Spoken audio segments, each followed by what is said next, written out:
Hello guys, welcome to English Crazy Tricks with Usha. Today we will do important idioms and phrases for all the students who are preparing for government exam and who are preparing for any competitive exam and who are interested in learning English. So this video is going to be very useful for them. तो पहला देखते हैं हम Apple of Discord. Apple of Discord का मतलब होता है किसी भी झगड़े का कारण या किसी भी झगड़े की वजह या परिणाम। ठीक है, जैसे कि Kashmir is apple of discord between India and Pakistan, यानी कि पाकिस्तान और इंडिया के बीच में झगड़े का मुद्दा क्या है, कश्मीर। तो इस टाइप से बहुत सारी इडियम्स और फ्रेजेस होती हैं जो डेली लाइफ में हम लोग को पता होनी चाहिए स्पीकिंग के लिए, और जो लोग गवर्नमेंट जॉब की तैयारी कर रहे हैं उनके लिए तो बहुत इंपॉर्टेंट है, एग्जाम में आ जाता है। ठीक है, तो वीडियो सभी के लिए इंपॉर्टेंट है, देखते हैं इसे।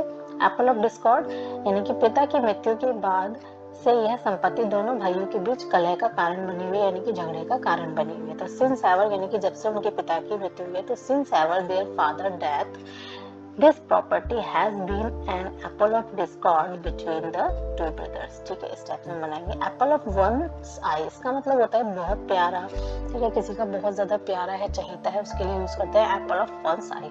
इसका मतलब होता है कि किसी का कोई भी वो इंसान हो सकता है, कोई वस्तु हो सकती है, तो उसके लिए हम यूज कर सकते हैं इसको। उनकी प्यारी छोटी बेटी उनकी आंखों का तारा है, तो his lovely little daughter is apple of his eye. ठीक है, तो इस टाइप से यूज कर सकते हैं। एट ऑल, एट ऑल का मतलब होता है थोड़ा सा भी। उसने मुझसे कहा कि उसके पास बिल्कुल भी पैसा नहीं है, यानी कि थोड़ा सा भी नहीं है, कुछ भी नहीं है। तो he told that he didn't have any money at all. At all का मतलब थोड़ा सा भी नहीं है, बिल्कुल भी नहीं है। ठीक है, at braggers wrong का मतलब होता है दुश्मनी होना, किसी के बीच में दुश्मनी होती है। एक समय में वे दोस्त थे, लेकिन अब पैसों के मुद्दे पर उनके बीच में मतभेद हो गए, यानी कि लड़ाई हो गई है। तो once upon a time यानी कि एक बार की बात है कि वो दोस्त थे, तो once upon a time they were friends but now they are at braggers strong over the issue of money, यानी कि उनके बीच में दुश्मनी हो गई, किसके ऊपर, ओवर मतलब किसके ऊपर, एक पैसे को मुद्दे को लेकर। ठीक है, एट लास्ट का मतलब होता है किसी का बंधन मुक्त रहना या पकड़ा ना जाना। जैसे कि एक दोषी जो पिछले महीने जेल से भाग गया था, वह अभी भी फरार है, यानी कि वो अभी भी मुक्त है। ठीक है, तो A convict मतलब दोषी, a convict who had been escaped from prison, escape मतलब भाग जाना, prison मतलब जेल, जेल से भाग गया last month is still at large, at large मतलब अभी भी वो पकड़ा नहीं गया है, अभी भी वो बंधन मुक्त है। ठीक है, नेक्स्ट देखते हैं। नेक्स्ट है अबाउंडिंग। अबाउंडिंग का मतलब होता है कोई भी चीज है वो प्रचुर मात्रा में है, भरपूर है, इसके लिए हम यूज करते हैं। तो sea abounds in all kind of animals, यानी कि समुद्र में सभी प्रकार के जानवर भरपूर हैं, यानी कि समुद्र में भरे हुए हैं बहुत काफी टाइप के जल जीव। ठीक है, अबव ऑल का मतलब होता है मुख्यतः या खासकर। ठीक है, जैसे हम बोलते हैं कि तुम ये बात सबसे बोलना, लेकिन खासकर टीचर से मत बोल देना। ठीक है, या तुम ये बात सबसे बोलना और खासकर टीचर से जरूर बोलना। तो इस टाइप से हम लोग यूज करते हैं अबव ऑल। तो above all don't mention this to Harry, यानी कि विशेष रूप से हरी से इसका जिक्र मत करना। तो किसी को पॉइंट करके बोलते हैं कि भाई खासकर इस व्यक्ति से ये काम मत करवाना या इस व्यक्ति से ये काम कराना, तो उसके लिए यूज करते हैं हम अबव ऑल। ठीक है, अभ्यस्त विद का मतलब होता है जानकारी रखना, यानी कि वह विज्ञान की दुनिया में नवीनतम विकास से खुद को अवगत रखता है, यानी कि जो भी साइंस की दुनिया में जो भी हो रहा होता है, उसमें जो भी नई टेक्नोलॉजी जो भी आती है उससे वो खुद को हमेशा अवेयर रखता है, यानी कि उसकी हमेशा जानकारी रखता है।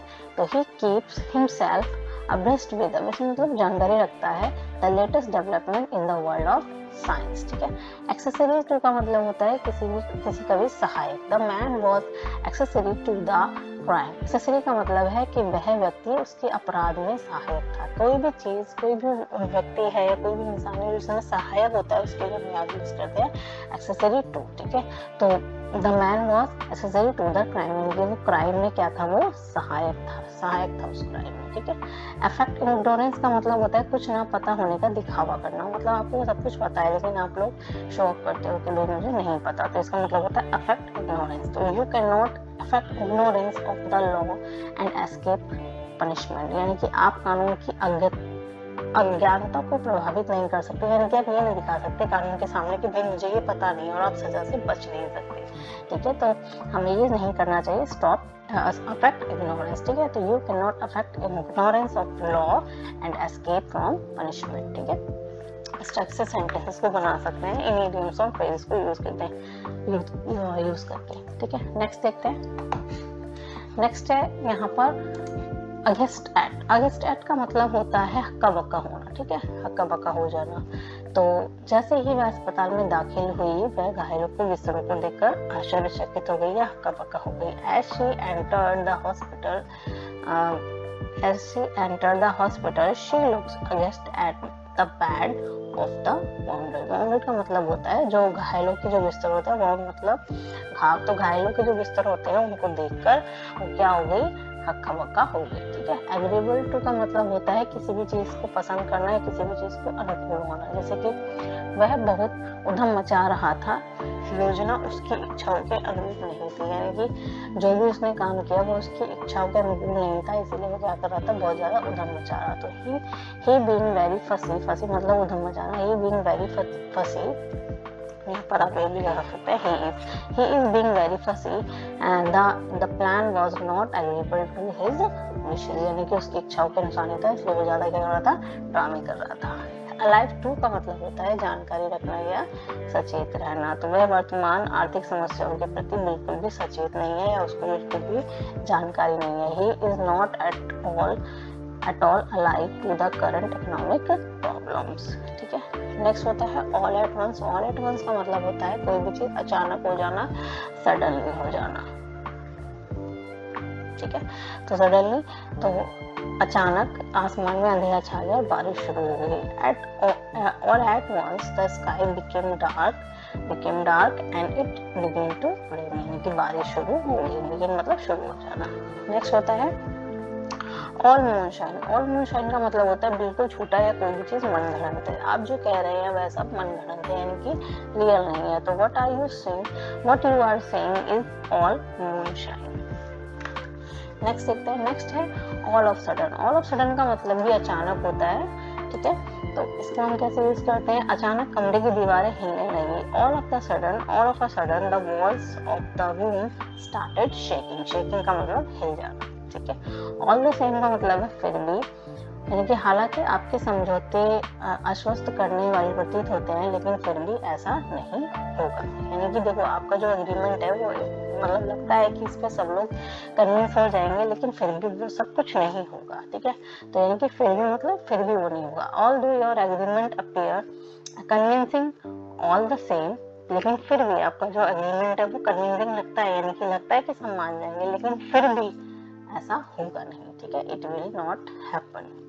एनिमल स्पिरिट्स का मतलब होता है कोई भी इंसान जो जोशीली प्रकृति का होता है। ठीक है, एनिमल क्या होता है, कूदने फादने वाले। ठीक है, तो ऐसी तरीके से ये एक इडियम बना दी है कि एनिमल स्पिरिट्स, इसका मतलब होता है कि कोई भी चीज है वो जोशीली प्रकृति की है, कोई भी इंसान है, कुछ भी है। ठीक है, तो छोटे बच्चे स्वभावतः जोशीली प्रकृति से भरे हुए होते हैं, मतलब एकदम इधर उधर कूदना फादना तो जोशीली प्रकृति के होते हैं। तो young children are by nature full of animal spirits. ठीक है, इनका जो नेचर होता है वो कैसा होता है, जोशीली प्रकृति का होता है।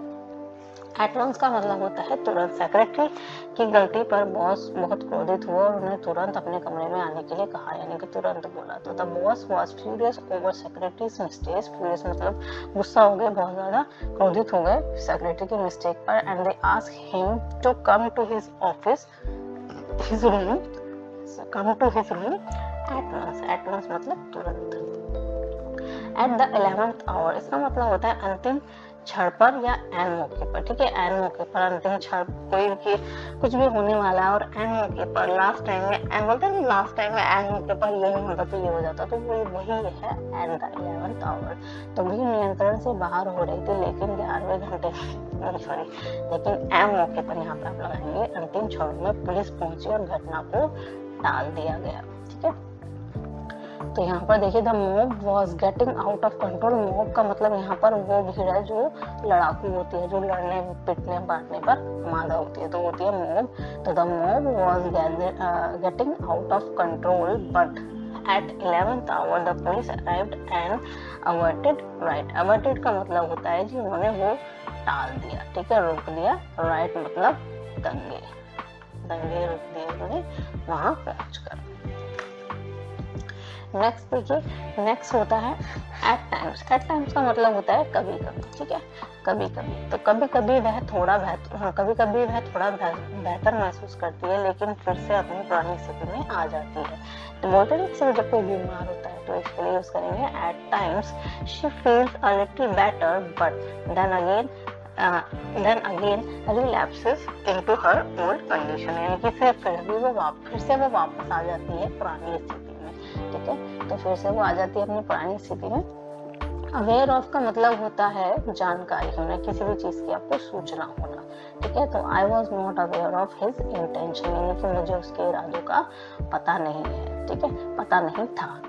बैक आउट ऑफ का मतलब होता है दिए हुए कोई भी वादे से मुकर जाना, पीछे हट जाना, ठीक है। तो उसने मुझसे जो वादा किया था वह मुकर गया। तो he backed out of the promise he had given to me, ठीक है। तो इस टाइप से आप बना सकते हो कि उसने मुझे वादा किया था, उससे वह मुकर गया। हम बोलते हैं कि तुम अपने वादे से मुकर नहीं सकते, तो इसको बनाएंगे यू कांट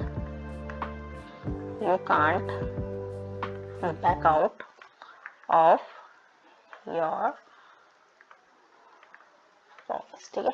तो इस टाइप से हम बना सकते हैं, क्योंकि सेंटेंस आप बना सकते हो मीनिंग्स और फ्रेज को यूज करके। जैसे कि ये है अवेयर ऑफ, जानकारी होना, तो जैसे कि तुम्हें इसकी जानकारी होनी चाहिए, तो ऐसा हो जाएगा you should aware of this information. तो यू शुड बी आ जाएगा, you should be aware of this information, तुम्हें इसका इरादा होना चाहिए और इसकी जो इंफॉर्मेशन है वो होनी चाहिए।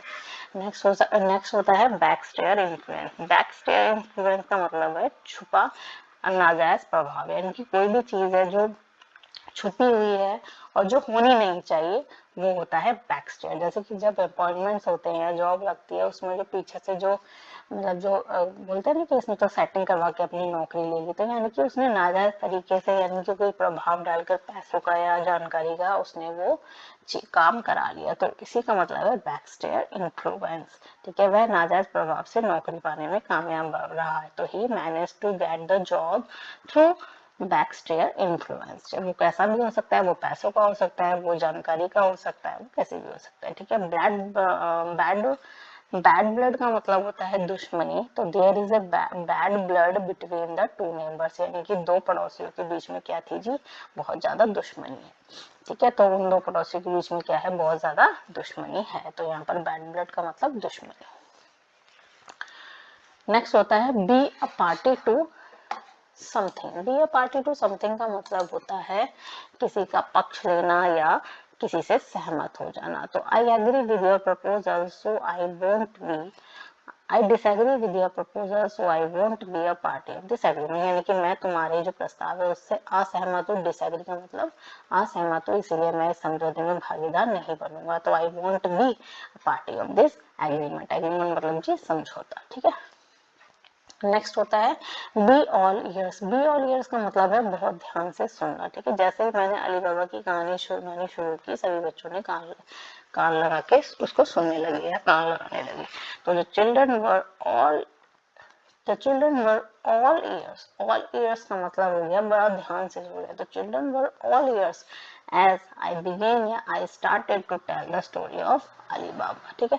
नेक्स्ट है be beside oneself. Be beside oneself का मतलब होता है भावना से बेकाबू होना। कोई भी व्यक्ति है उसको इतनी ज्यादा मतलब जब वो इतना ज्यादा सेंसिटिव हो जाता है कि वो अपने ही दिमाग में खो जाता है। बोलते हैं ना जब किसी को कोई खबर मिलती है, चाहे वो अच्छी हो या बुरी हो, ठीक है, तो हम जब उसको बोलते हैं तो उसको सुनाई नहीं देता, ठीक है, वो रिएक्ट नहीं करता। तो ये होता है कि उसकी भावना जो होती है ना, मतलब इतनी ज्यादा फीलिंग्स हो जाती है कि वो माइंड से आउट ऑफ कंट्रोल हो जाता है। तो होता है भावना से बेकाबू हो जाना। तो शी वॉज